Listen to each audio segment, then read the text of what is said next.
Komentar-komentar netizen terhadap postingan di CNBC Indonesia pada hari ini yang membahas mengenai pemecatan STY yang berjudul PSSI resmi pecat pelatih Timnas Indonesia. Kita baca komennya satu-satu dari Nirvana Borela.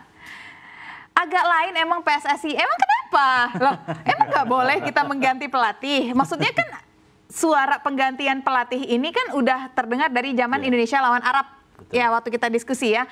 Dan memang sudah ada omongan seperti itu. Memang hal aneh untuk mengganti pelatih. Tapi pertanyaan saya juga adalah, emang haruskah setiap ada kegagalan mengganti pelatih? Mau ke Mas Ferry dulu. Sebenarnya tidak.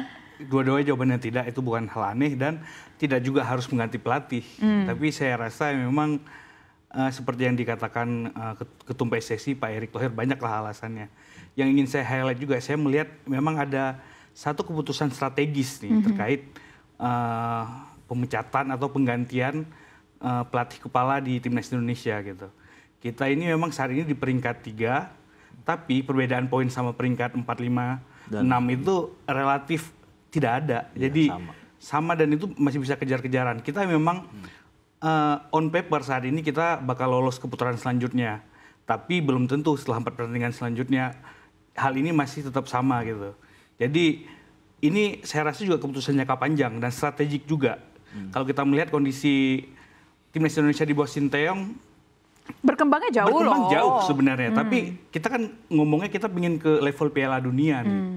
Banyak memang orang yang pundit menganggap Sinteyong memang untuk membawa Indonesia ya ke level Piala Dunia mungkin belum begitu. Oke, nah kalau misalkan Sinteyong aja belum yang sudah membawa begitu banyak progres di Indonesia, apakah pelatih baru sekarang bisa? Apalagi tadi saya juga membaca informasinya pelatih yang baru memang karirnya sebagai pemain tapi karirnya sebagai pelatih masih terbatas. Gimana Mas Iqbal? Ya kalau sekarang netizen pasti akan menuntut ya dengan pergantian ini. Jangan sampai ya, kan harapannya tetap sama kan lolos ke Piala Dunia. Jangan sampai setelah diganti, Sinteyong diganti, katakan siapapun nanti tadi salah satu yang disebut dan dikonfirmasi kan tadi Patrick Kluivert ya, salah satu legenda tim nasional Belanda. Yang sudah dikonfirmasi dan sudah dikonfirmasi oleh Pak Erick juga. Gitu. Jadi kalaupun benar beliau dan ternyata nanti di pertandingan lawan Australia di tanggal 20 Maret malah hasilnya buruk ya, ini nanti alasan apa lagi kan, pasti publik akan bertanya seperti itu gitu. Tapi memang Pak Erick pasti sudah berpikir ya, udah sangat matang ya untuk memberhentikan Sinteyong dan mengganti dengan pelatih yang mungkin bisa cocok gitu. Dan saya meng-highlight tadi dari konferensi pers itu soal komunikasi. Jadi komunikasi itu kan jadi isu lama ya, bahwa Sinteyong belum bisa belajar bahasa Inggris segala macam.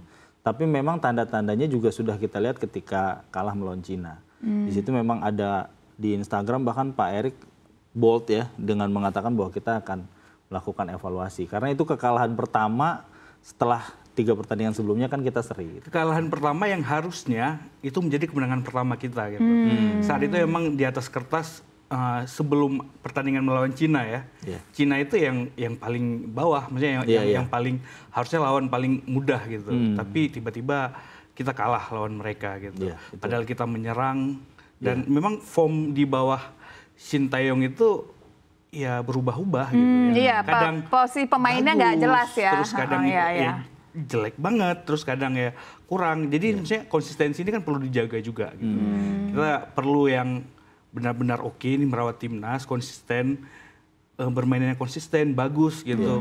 Dan harapannya ya bisa sampai Piala Dunia 2026. Iya betul ya. Kita akan lihat nanti seperti apa pelatihnya. Tapi kan sampai sekarang belum diputuskan kan siapa. Karena ada 3 kandidat kan. Baru 1 yang diinterview. Oke, mungkin kita akan lihat nanti siapa lagi yang diinterview. Ini ada masuk lagi komen dari Asep Ahmad.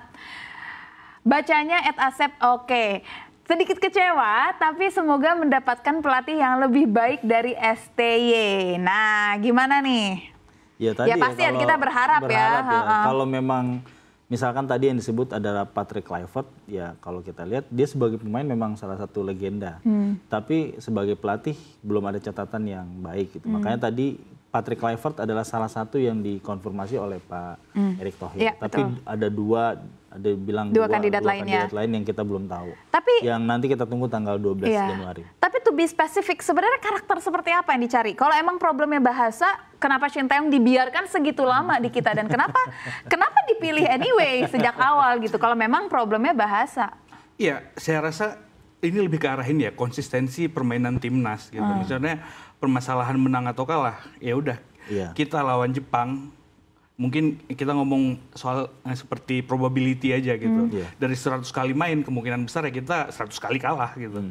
Tapi kan kalau emang permainannya, yang kita lihat ini konsistensi permainannya. Apakah kita pemain timnas ini bisa main benar-benar bagus selalu gitu. Atau di level yang sama. Permasalahannya banyak kejadian yang level permainan kita beda gitu. Ketika lawan Arab Saudi kita bagus, ketika lawan Cina kita jelek banget main di AFF. Ya seperti itu lah.